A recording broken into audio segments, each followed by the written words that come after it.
میں صرف اپنی قوم کو آج یہ بتانا چاہتا ہوں، میں اپنی پارٹی کو بھی کہتا ہوں کہ جو اب ہمارے سے گزر رہی ہے، ہمارے گھروں میں گھس گھس کے، رشتہ داروں کے بچوں کو اٹھا کے لے جاتے ہیں، عورتوں کو تنگ بدتمیزی کرتے ہیں، کہیں کی جگہ عورتیں بھی اٹھائی ہیں، ان سے بدتمیزی کی ہے، سیف لوٹ لیے ہیں، گھر لوٹ لیے ہیں، گھر توڑ دیے ہیں، بزنسز بند کر دیے ہیں۔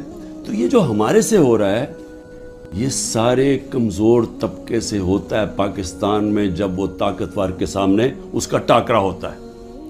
آج اندرون سندھ آپ چلے جائیں تو جو وہاں لوگوں کا کمزور طبقے کا حال ہے، میں آپ کو یقین دلاتا ہوں کہ انسانی معاشرے میں ایسے لوگوں کو کوئی نہیں رکھ سکتا۔ یعنی ہوتا کیا ہے کہ وہ ان کے خلاف جرم بھی ہوتا ہے، ظلم بھی ہوتا ہے، اور انہی کو پھر ان کے اوپر سزا بھی مل جاتی ہے۔ یہ ہر جگہ ہے، یہ ہمارا بدقسمتی سے پختونخوا میں تھوڑا سا کم ہے، لیکن جس طرح آپ نیچے جاتے جائیں، پنجاب، پھر صدرن پنجاب، پھر سندھ، وہاں تو کوئی کمزور کی کوئی سننے والا نہیں ہے۔ تو ہمارے لیے میرا جو آج عزم ہے وہ اور سٹرونگ ہوا ہے، اور مضبوط ہوا ہے کہ یہ ایک جہاد ہے انصاف کی۔ کیوں اللہ کے پیغمبروں نے سب نے انصاف کے اوپر بات کی تھی؟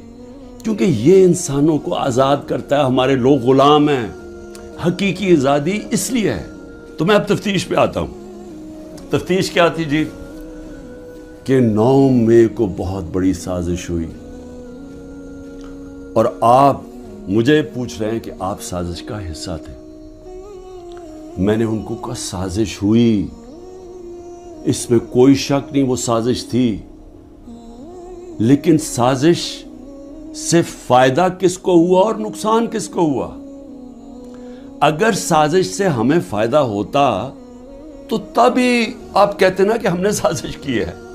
اگر سازش کی وجہ سے 10,000 لوگ ہمارے جیلوں میں ہیں، سینئر لیڈرشپ جیلوں میں ہیں، اب میرے 200 پہ کیس پہنچنے لگے ہیں، ہمارے گھر توڑے جا رہے ہیں، بزنسز بند کی جا رہی ہیں، وہ جیلوں میں سے صرف وہ چھوٹتے ہیں جو کہیں جی کہ میں آج تحریک انصاف چھوڑ رہا ہوں، اب وہ نکل سکتا ہے، اور پھر سب کچھ معاف ہو جاتا ہے، سارے اس کے کیس ڈراپ ہو جاتے ہیں۔ تو سوال میرا یہ ہے کہ فائدہ کس کو ہوا؟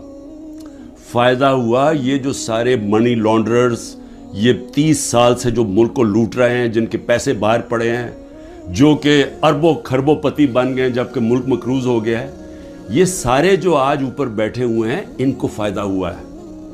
اور ان کو فائدہ کس نے کروایا؟ ملک کی اسٹیبلشمنٹ نے، اور انہوں نے کامیابی سے اسٹیبلشمنٹ کو استعمال کیا، اور انہوں نے اس اسٹیبلشمنٹ کو ان کے ساتھ مل کے سازش کی۔ یہ سازش کبھی نہ ہوتی جب یہ دونوں مل کے نہ کرتے۔